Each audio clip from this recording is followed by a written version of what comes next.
multidão dos que crerão era só o coração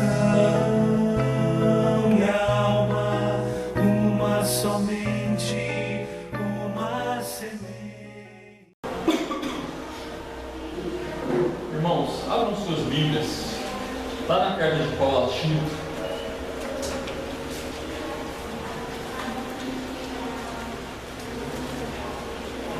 Nós vamos dar continuidade ao nosso estudo nesta carta do apóstolo Paulo ao seu querido amigo, ao seu eterno filho na fé, Tito, do qual pouco sabemos, do qual a Bíblia pouco fala, porém temos a firme convicção e certeza que Paulo deixa na ilha de Creta para cuidar das igrejas ali incipientes, iniciais. Um trabalho bastante difícil, um trabalho bastante complicado, que é o de levar a pregação do Evangelho, o de levar e o de estabelecer igrejas ou comunidades cristãs naquela ilha, que, como eu disse no nosso último encontro, naquela ilha de Creta havia aproximadamente umas 100 cidades. E não havia igrejas ou comunidades iniciais em todas as 100 cidades. Mas naquelas cidades onde o Evangelho estava sendo pregado e comunidades estavam sendo estruturadas, incumbiu a Tito, coube a Tito, continuar o trabalho que Paulo havia iniciado naquela ilha de Creta. Meus irmãos, para nós entendermos um pouquinho, hoje nós vamos compreender um pouquinho do capítulo 1, do verso 10 até o verso 16. Porém, é importante nós retomarmos um pouquinho a leitura do versículo 5 até o versículo 9, quando Paulo incumbe Tito de prosseguir naquele trabalho de estabelecimento e de fortalecimento das comunidades cristãs que haviam iniciado em comunidades evangélicas. Paulo deixa Tito no verso 5 em Creta para que ele colocasse em ordem algumas coisas restantes que Paulo não conseguiu ou não teve tempo de fazer ou de concretizar. Ele deixa Tito para ele colocar em ordem algumas coisas em cada cidade onde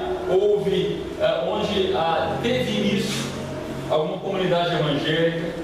E Paulo no verso 5 pede para Tito mesmo, ele mesmo, que ele constituísse presbíteros ou que ele constituísse homens para levarem à frente, juntamente com Tito, o trabalho de pregação do Evangelho, de fortalecimento daquelas comunidades. Eu já discorri bastante sobre isso no dia 6 de março. E no versículo 6, Paulo diz para Tito estabelecer naquelas igrejas homens que fossem irrepreensíveis, maridos de uma só mulher, que tivessem filhos crentes, não acusados de dissolução, não acusados de bebedeira, insubordinação, glutonarias. Aí Paulo no verso 7 diz: porque é indispensável que o bispo ou o presbítero fosse irrepreensível como despenseiro de Deus, como aquele que guarda e fornece às pessoas aquilo que Deus havia dado ao presbítero ou ao bispo. Que esses homens não fossem arrogantes, que esses homens não fossem irascíveis, que eles não fossem dados ao vinho. Nós discorremos sobre isso.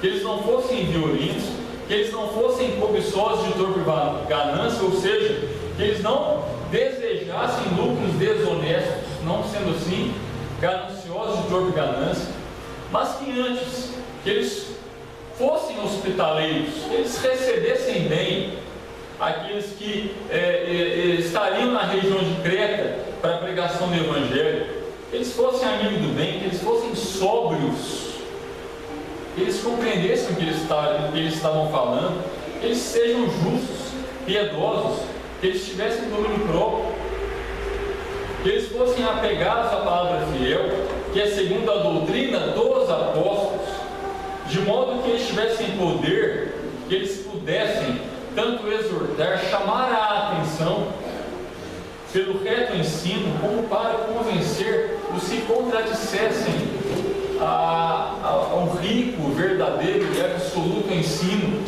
dos apóstolos, que tinha como pedra fundamental a pessoa de Cristo Jesus.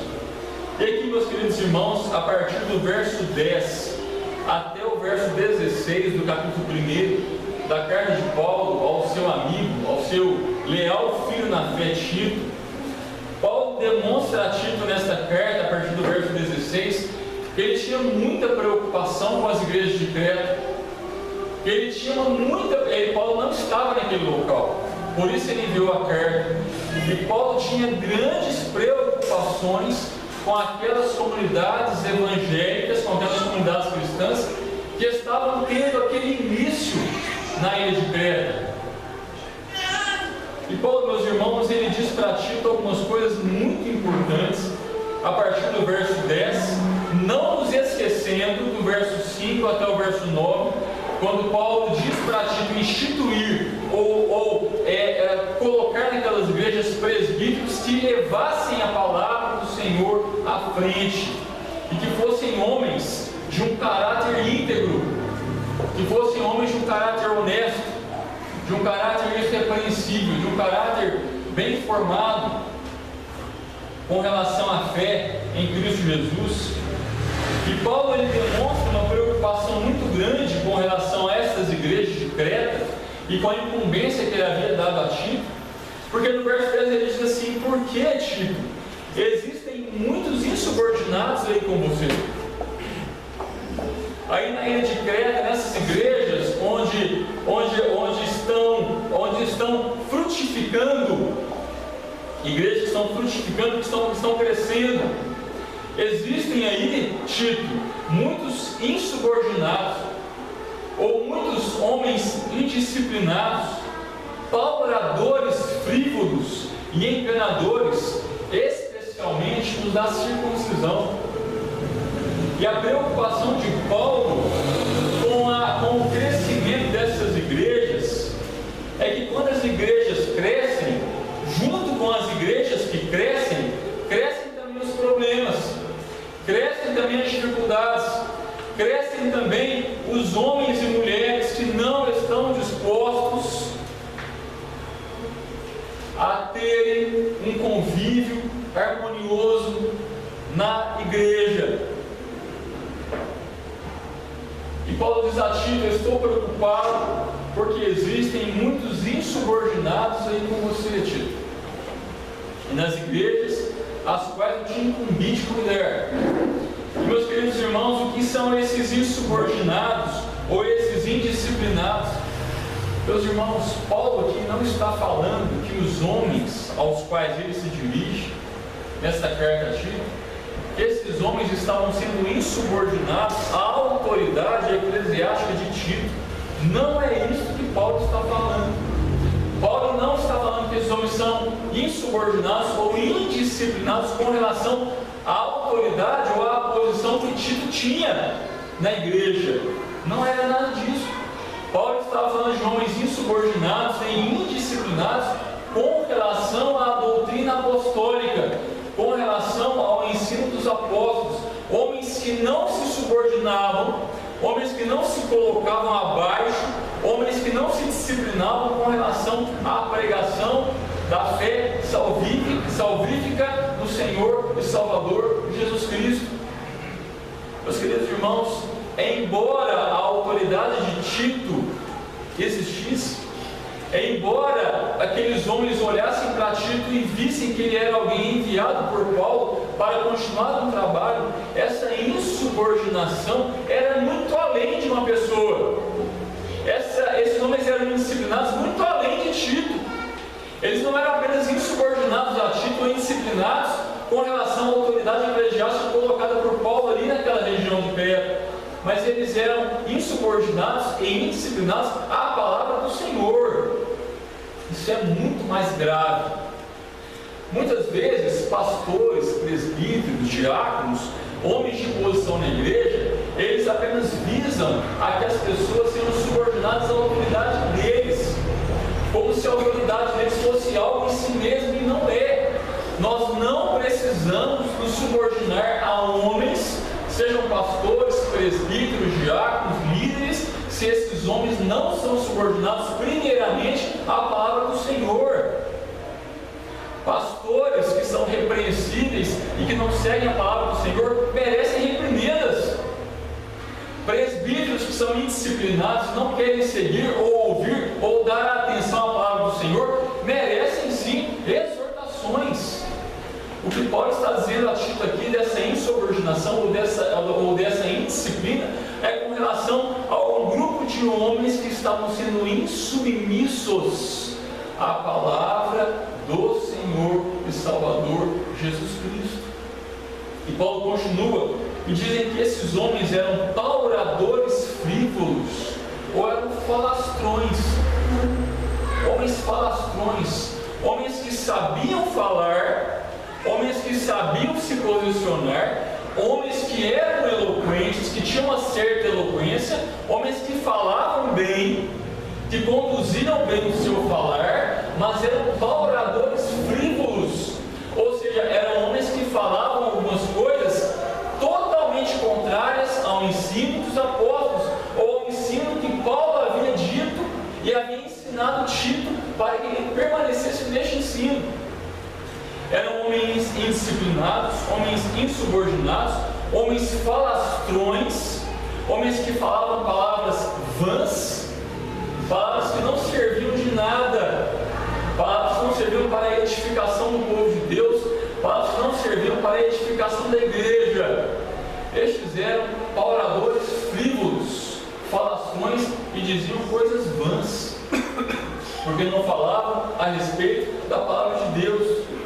E eram homens também, meus irmãos, além de insubordinados e falastrões, eram homens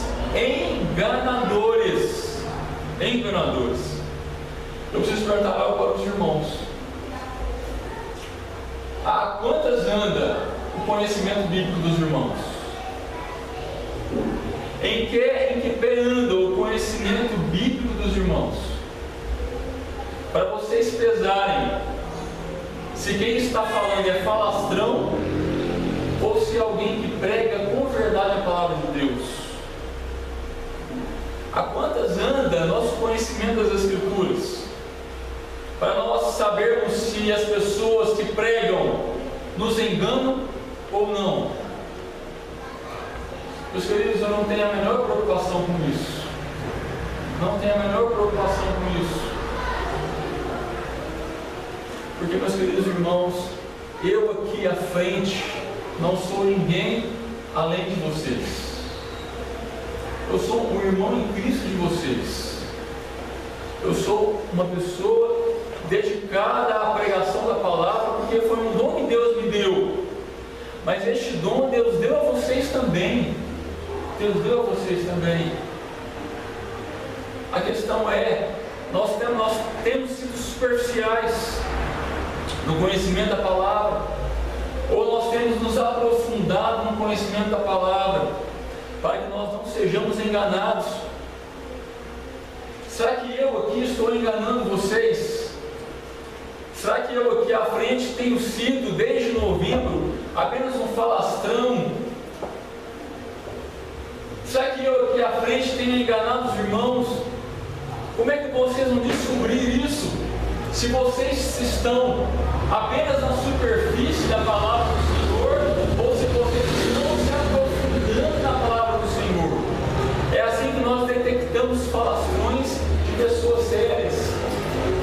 É dessa forma, meus irmãos. E Paulo aqui, ele abre os olhos de Tito e fala: Tito, no meio do seu povo, no meio do povo aí, tem pessoas dessa forma, especialmente os da circuncisão. E quando Paulo fala especialmente da circuncisão, os estudiosos deste texto nos deixam uma margem para a gente entender sobre isso. Naquelas igrejas de Creta havia homens da circuncisão, ou seja, judeus convertidos à fé no Senhor Jesus Cristo, e haviam gentios, homens que não eram judeus, convertidos também à fé em Cristo Jesus. Quem estava dando trabalho? Ambos, os judeus e os gentios, ambos dão trabalho para Paulo, ambos dão trabalho para Tito, ambos os grupos são insubordinados, falastrões e enganadores, porém especialmente, mais que os gentios, os judeus, que eram da circuncisão. O que é que esses homens estavam fazendo? Nós vamos ver no decorrer do nosso estudo. No verso 11, Paulo, com bastante autoridade e firmeza na palavra, ele diz assim: é preciso fazê-los calar. É preciso fazê-los calar. É preciso fazer calar os enganadores. É preciso fazer calar os insubordinados.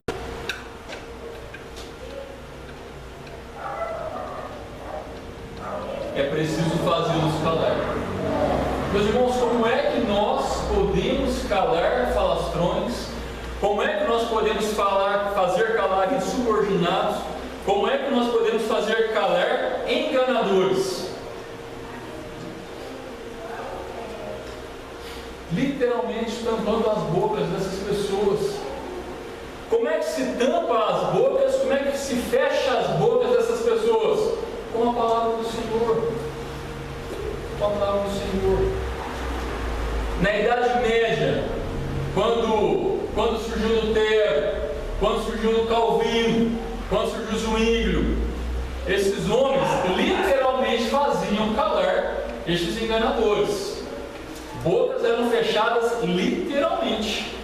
Literalmente. Porém, não é isso que a palavra de Deus nos manda fazer.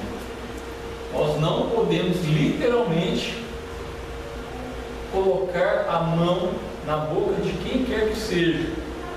Mas a palavra do Senhor é colocada para que ela faça calar enganadores, ela faça calar falastrões, ela faça calar insubordinados a ela própria.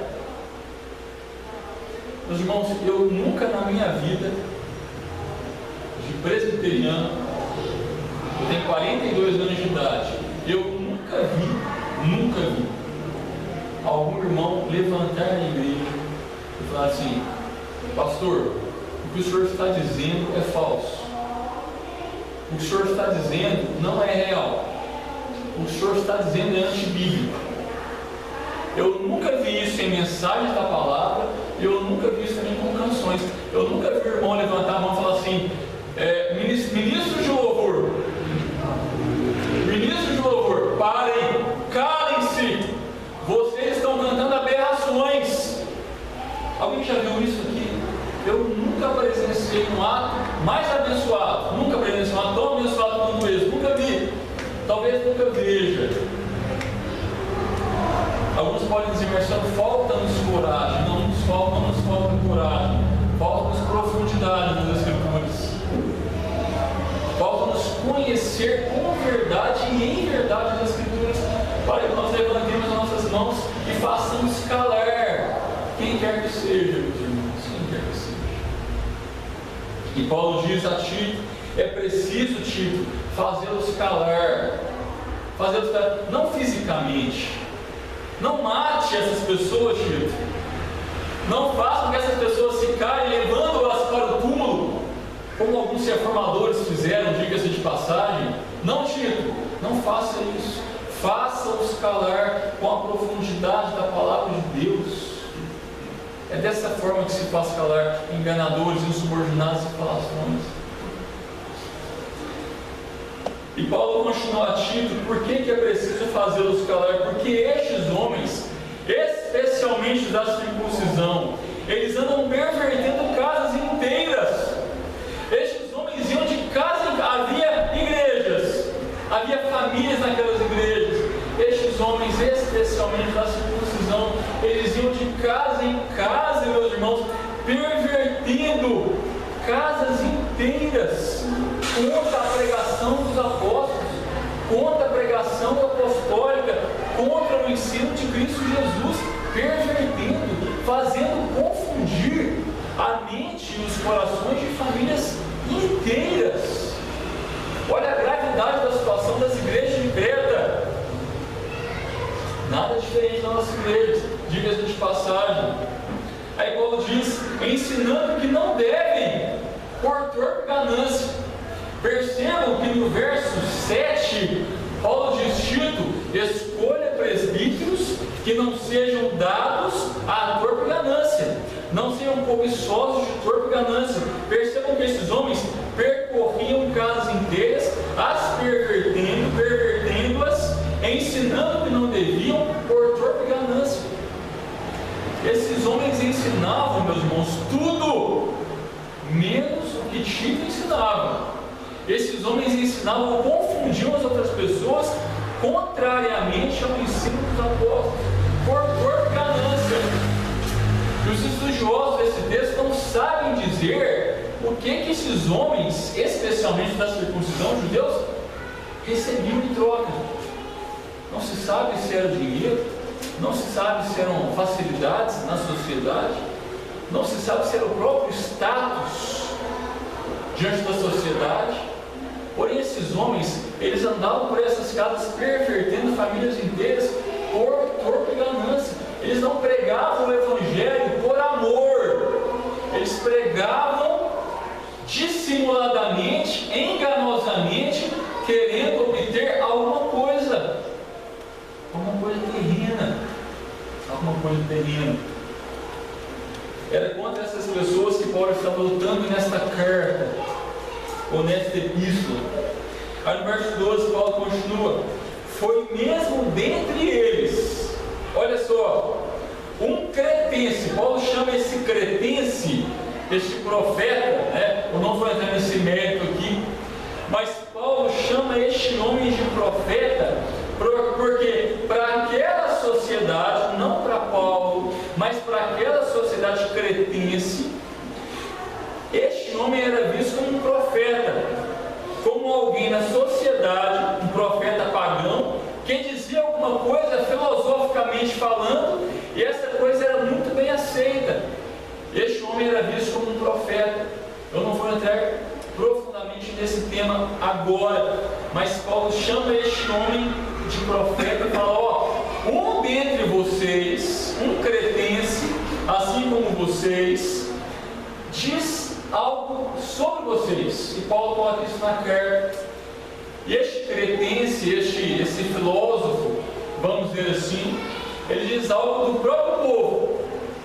Ele diz assim, cretenses, sempre mentirosos, feras terríveis, ventres preguiçosos. Olha só o tipo de gente com quem Tito estava trabalhando. Tito estava trabalhando com pessoas mentirosas, feras terríveis, homens insubordinados, indisciplinados, feras, caráter desarraigado, caráter mal formado, caráter deturpado, caráter deformado, ventres preguiçosos, homens preguiçosos, homens que buscavam a sua própria glória, homens que buscavam a sua própria soberba. E Paulo diz assim, esta era a visão que as pessoas da época tinham dos cretenses, tinham daqueles homens que habitavam Creta, sejam judeus que habitavam Creta, sejam gentios que habitavam Creta. E Paulo diz, cretenses, sempre, não é de vez em quando. Tanto é que o próprio termo cretense vincula o povo à mentira. O povo de Creta era conhecido porque era um povo mentiroso demais, acostumado a mentira demais. E Paulo diz, olha, já bem disseram de vocês, mentirosos, feras terríveis, ventres preguiçosos. E Paulo diz assim, este profeta, embora pagão, ele estava certo. Ele olhou para vocês com olhos carnais, e olhou para vocês e viu que vocês eram mentirosos, viu que vocês eram feras terríveis, viu que vocês eram ventres preguiçosos. O testemunho deste homem estava correto. Eu concordo com este homem, concordo com ele. Aí Paulo diz a Tito, portanto, Tito, repreende-os severamente, para que sejamos sadios na fé. Paulo diz para Tito, repreende esses homens, Tito, Tito chama esses homens para uma conversa muito séria. Tito convoca esses homens para conversar e diga para eles que eles estão errados, que eles voltem para as Escrituras, que eles voltem para o Evangelho e que eles sejam sadios na fé. Que eles sejam sadios na fé. E não se ocupem com fábulas judaicas, nem com mandamentos de homens desviados da verdade.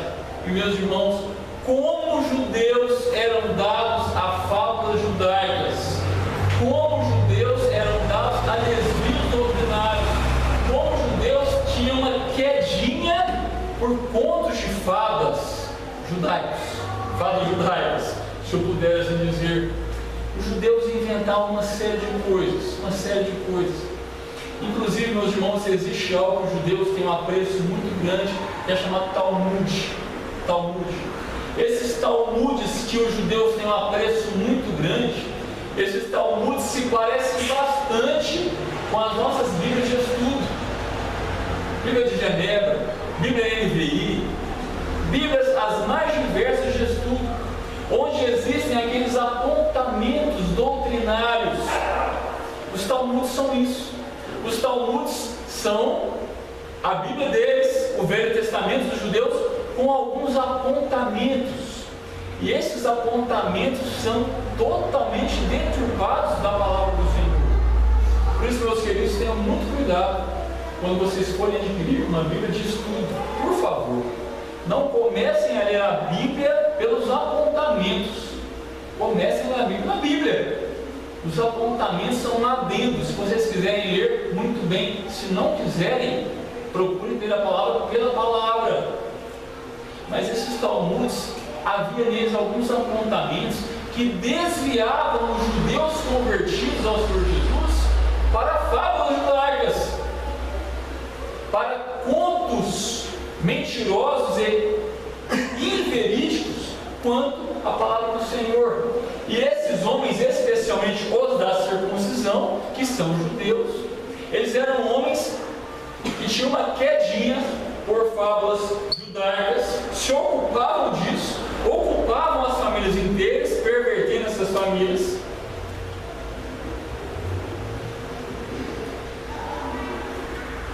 E eram homens desviados da verdade.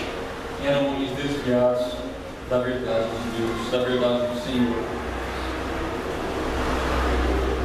Meus irmãos, para sermos sadios na fé, e quando Paulo usa o termo sadio na fé, Paulo está querendo dizer: olhe apenas para Cristo, que o seu foco seja apenas na cruz de Cristo, que o seu foco, que o seu olhar seja direcionado apenas e exclusivamente, unicamente àquilo que Cristo Jesus fez na cruz do Calvário.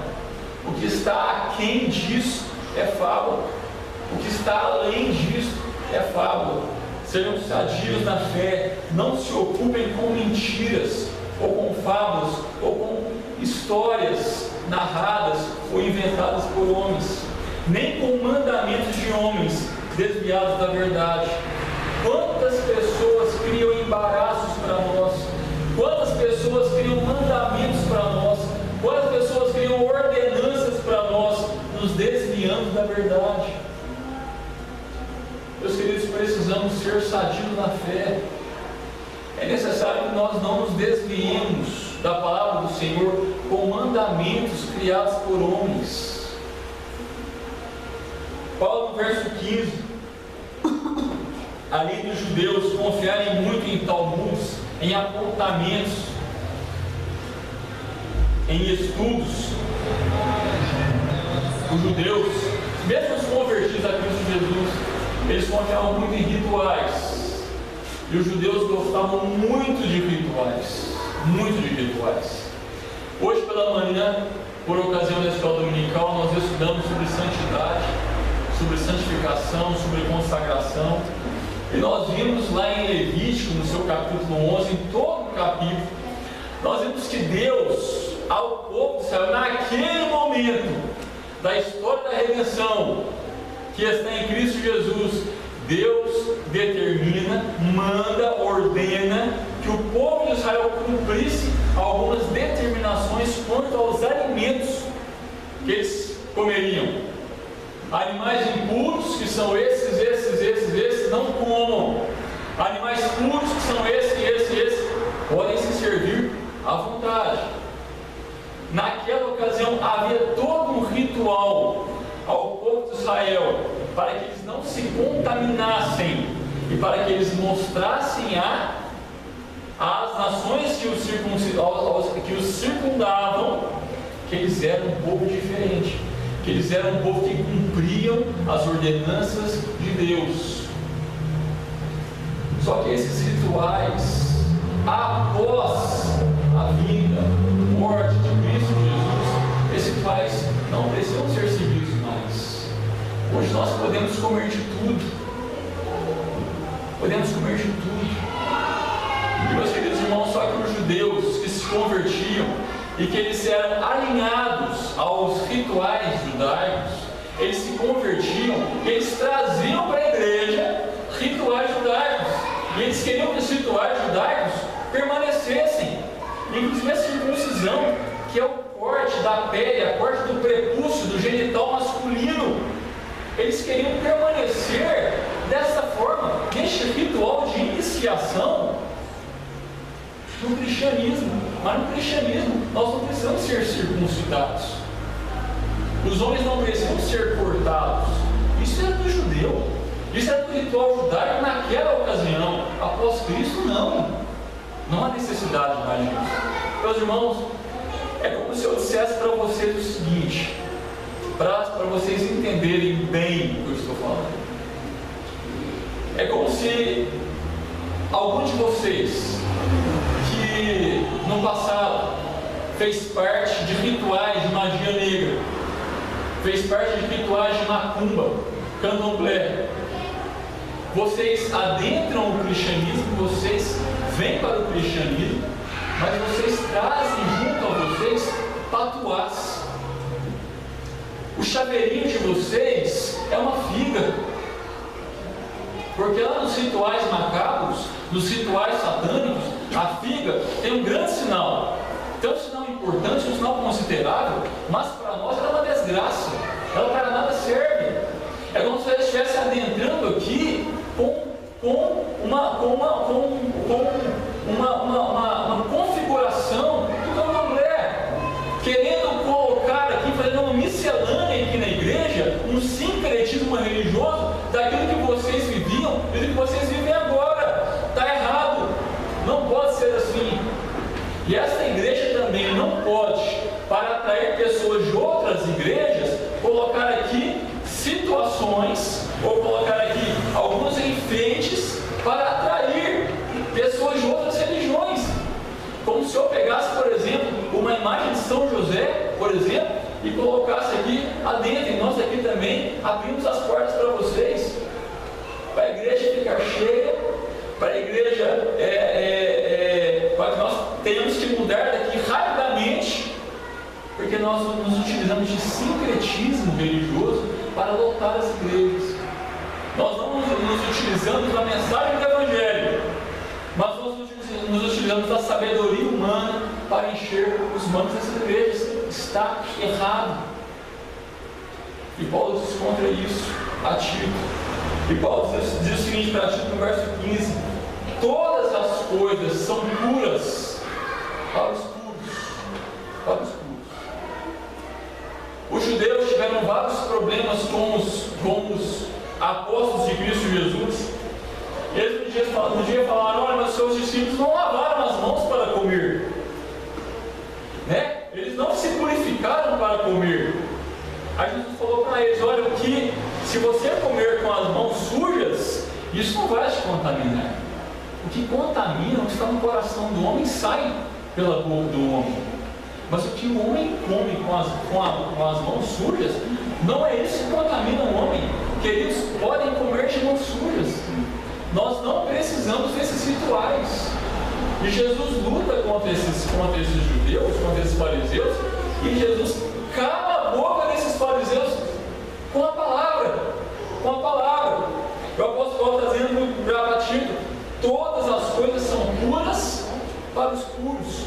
Ou seja, nós não precisamos mais de rituais. E quando Tito fala que especialmente os da circuncisão, Tito está falando que estes homens, esses judeus, estavam querendo implementar ou implantar nas igrejas rituais judaicos. Por isso que Paulo fala, todas as coisas são puras para os puros. Lembram-se de Pedro? Nós estudamos sobre isso alguns domingos atrás, quando Deus dá uma visão para Pedro, desce um lençol com vários animais impuros que os judeus não podiam comer, e o lençol desce. Pedro ouve uma voz: mata e come. O que Pedro fala? Eu não. Eu jamais durante a minha vida comi algo impuro, não vai ser agora. E Deus mostra para Pedro o seguinte: não considerem impuro o que eu santifiquei. Não considerem impuro para os puros. Nós não precisamos mais de rituais para nada, com relação à nossa fé em Cristo Jesus. Meus irmãos, olha só o que Paulo fala dos rituais judaicos. Não precisamos de mais nada com relação aos rituais judaicos, meus irmãos. E bem entendido. Todavia, para os impuros e descrentes, nada é puro. Daí vem, meus irmãos, inúmeras intuições do ser humano para tornar aquele ser humano mais pura ou mais digna. Porque Paulo diz assim: olha, para aquele que é impuro, para aquele que é descrente, para aquele que não confia em Cristo Jesus, tudo é impuro ou nada é puro. Por isso que é necessário, por isso que são necessários os rituais. Para quê? Para que haja purificação. Vocês querem ver uma coisa? Quando Jesus Cristo, ele instituiu a ceia do Senhor, ele disse assim: é para vocês tomarem, até o fim da vida de vocês, participem da ceia do Senhor. Aí, meus queridos, nós aqui na igreja, para embelezarmos a ceia do Senhor, nós compramos uma taça de cristal, a mais linda, e colocamos o vinho ou o cálice nessa taça de cristal. Meus queridos, querendo transformar esta forma de culto, que é a ceia do Senhor, em um ritual, querendo colocar essa expressão de culto, de adoração ao Senhor Jesus Cristo, que se faz presente entre nós, em um ritual. Meus irmãos, uma taça, a mais linda que seja, a mais cara que seja, ou um copo de barro, tem o mesmo significado, tem a mesma função, que é expressar a nós aquilo que Cristo fez por nós na cruz do Calvário. Ou seja, a ceia do Senhor não é um mero ritual, a ceia do Senhor é um culto de adoração, seja com uma taça linda, seja com um copo de barro, ou com um copo americano quebrado na ponta. O mais importante é o que a ceia fala, não o ritual em si mesmo. Isso pode se deixar de lado, meus irmãos. Senão nós nos apegamos ao ritual e o principal nós deixamos de lado. O judeu fazia o contrário, o judeu esquecia-se da salvação em Cristo Jesus, para quê? Colocar nos cultos de adoração em Creta rituais ou simbologia ritualística judaica. E Paulo diz: não. Aí Paulo continua no verso 15: porque tanto a mente como a consciência destes homens, especialmente da circuncisão, estão corrompidas. Meus irmãos, se nós nos deixarmos levar por ritualismo, nossa mente e coração também estarão corrompidos. Porque todo aquele que se deixa levar por ritualismo foge da verdade, foge do principal, foge da sublimidade do simples. Verso 16, Paulo diz assim a Tito: no tocante a Deus, no que se diz respeito a Deus, estes homens, especialmente esses judeus, mas também os gentios, professam conhecer. No tocante a Deus, eles dizem que conhecem a Deus. Dizem. Que tipo de conhecimento eles tinham do Senhor?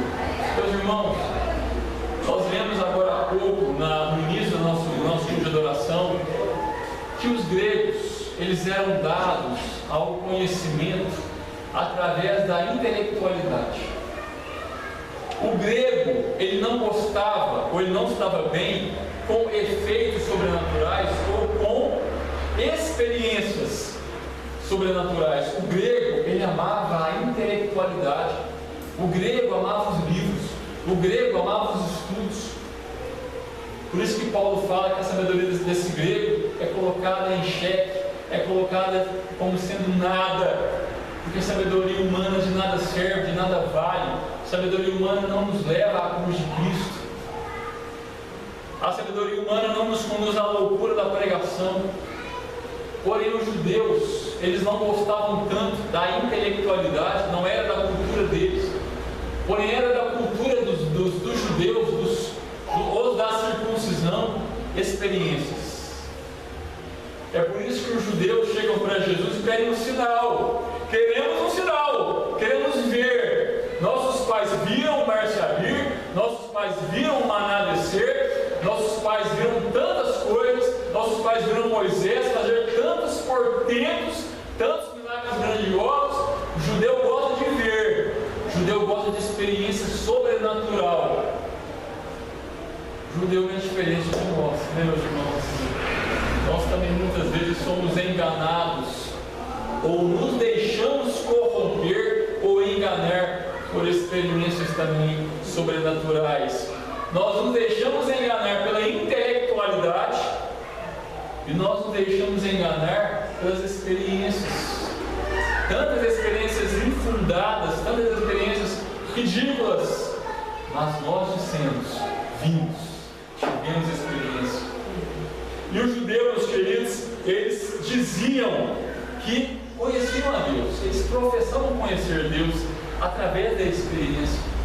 Mas, meus irmãos, esses homens estão mostrando para nós, desde o verso 10, que eram homens insubordinados à palavra do Senhor, eram homens indisciplinados quanto à palavra do Senhor, eram homens que pregavam, porém o que eles pregavam era algo vazio, era algo superficial, era algo que não tinha profundidade, era algo que não edificava a igreja. Ou seja, esses homens só diziam conhecer a Deus, mas esses homens não conheciam a Deus. No tocante a Deus, Paulo diz, eles professam conhecê-lo, mas eles não conhecem a Deus coisa nenhuma. É a mesma coisa, irmãos, de nós aqui nessa igreja, nós trazemos para a nossa realidade. Alguma pessoa levanta aqui e diz assim, olha, eu gostaria muito de ser batizado e de professar a minha fé em Cristo Jesus. É tão fácil fazer isso. É tão fácil fazer isso.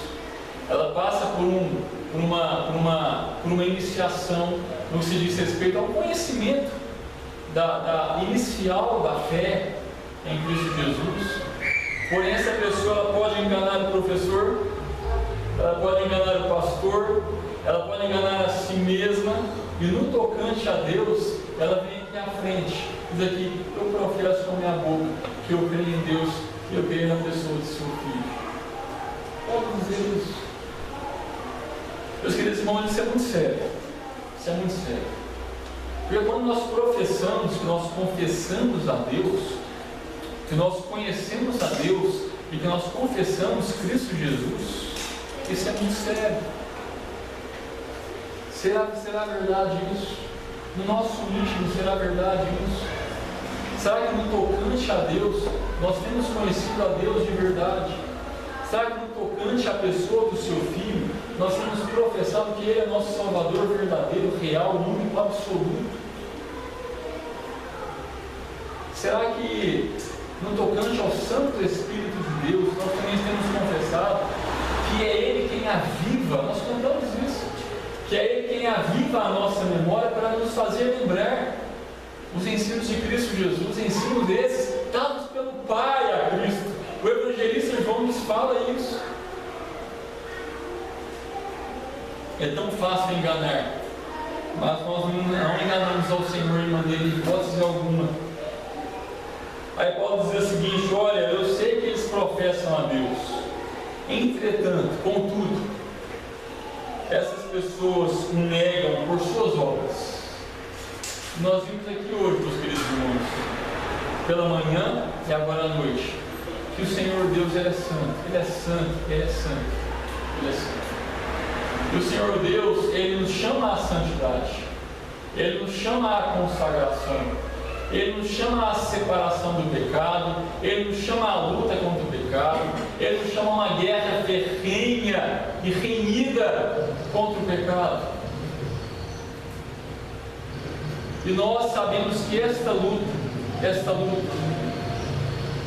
ela acontece por homens e mulheres salvos em Cristo Jesus, que andam em novidade de vida, e porque andam em novidade de vida, a consequência são boas obras. As boas obras não vêm antes da novidade de vida, muito pelo contrário, as boas obras acompanham quem já nasceu de novo. As boas obras são consequências de quem já, anteriormente, teve uma renovação, um encontro com o Senhor e Salvador Jesus Cristo, foi encontrado por Ele, foi resgatado por Ele. E Paulo diz: olha, essas pessoas professam que conhecem a Deus, porém essas pessoas negam a Deus e negam ao seu Filho por suas más obras. Afinal de contas, elas andam de casa em casa, deturpando, estragando, deteriorando o entendimento de famílias inteiras por torpe ganância. Quem faz isso, meus queridos irmãos, não conhece a Deus. Quem sai de porta em porta, batendo as portas, de maneira insubordinada à palavra, de maneira indisciplinada à palavra, falastrões, falam muito bem, mas são falastrões, falta amor, falta complacência, falta benignidade com os irmãos. Não são homens que conhecem a Deus, dizem conhecer, entretanto, não conhecem, porque falta a estes homens amor que vem de Deus. É por isso que estes homens, especialmente da circuncisão, são abomináveis, são pecadores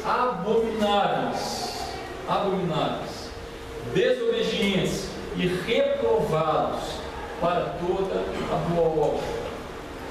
Meus irmãos, dia após dia, caminhada após caminhada, rotina após rotina, o nosso viver precisa impactar as pessoas. Nós precisamos impactar as pessoas, não pelas experiências. Guardem experiências para vocês, caso vocês as tenham. Não propaguem experiências, por favor. Nem intelectualidade. Não propaguem intelectualidade, caso a intelectualidade de vocês não esteja totalmente atrelada e vinculada à pessoa de Cristo Jesus. Guardem a intelectualidade de vocês se elas não forem postas ou colocadas em amor. Em amor. Caso contrário, meus queridos irmãos, nós seremos comparados a homens abomináveis, homens que estão na igreja fazendo confusão, homens que estão na igreja deturpando a palavra, homens que estão na igreja para serem reprovados por toda boa obra. Nada que esses homens faziam era aprovado. Tudo que eles faziam era por Deus abominável e era reprovado. Deus não estava satisfeito com nada que esses homens estavam fazendo. Deus não estava melhorando a palavra, não estava aprovando nada o que esses homens estavam fazendo. E percebam que eles estavam pregando. Porém, eles estavam pregando de maneira enganosa, de maneira deturpada, de maneira a fazer perverter casas inteiras. Que perigo! Que perigo! E aqui também neste meio, neste local, há casas inteiras. A minha casa inteira está aqui. Estamos eu, minha esposa e minha filha. A minha casa inteira está aqui. É necessário, meus queridos irmãos, que nós tenhamos responsabilidade e amor quando nós estamos pregando a palavra de Deus. É necessário que nós tenhamos amor quando nós pregamos a palavra do Senhor em todo e qualquer lugar. em toda e qualquer situação. Que o Senhor enche a nossa vida de reverência, que o Senhor inunde a nossa vida de respeito, que o nosso Senhor inunde a nossa vida de amor interior.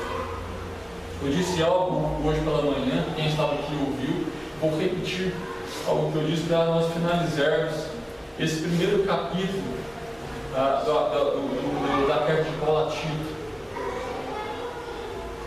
Meus irmãos, sabe quando é que nós demonstramos amor uns pelos outros?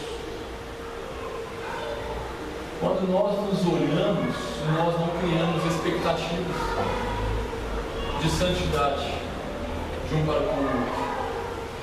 Eu não posso olhar para os irmãos e criar uma expectativa que eu mesmo não consigo fornecer aos irmãos. Os fariseus da época, os hipócritas, os sepulcros caiados da época, eles faziam isso. Eles esperavam das pessoas, eles criavam na vida das pessoas expectativas que eles mesmos não cumpriam, que eles mesmos não carregavam um dedinho sequer, mas eles depositavam nas pessoas expectativas. Por favor, não façam isso. Por favor, não façam isso. Quando vocês olharem para um irmão de vocês que esteja em pecado, ou que esteja vivendo uma vida desfavorável, ou uma vida contrária à palavra do Senhor, por favor, em amor, não em experiências que os judeus gostavam, não em intelectualidade que os gregos amavam, mas em amor. Chame essa pessoa e converse com essa pessoa em amor, por favor. Não em experiências, nem em intelectualidade, mas amor. Este deve ser o registro da igreja, onde quer que ela vá, ou onde quer que ela passe, em nome de Cristo Jesus. Amém.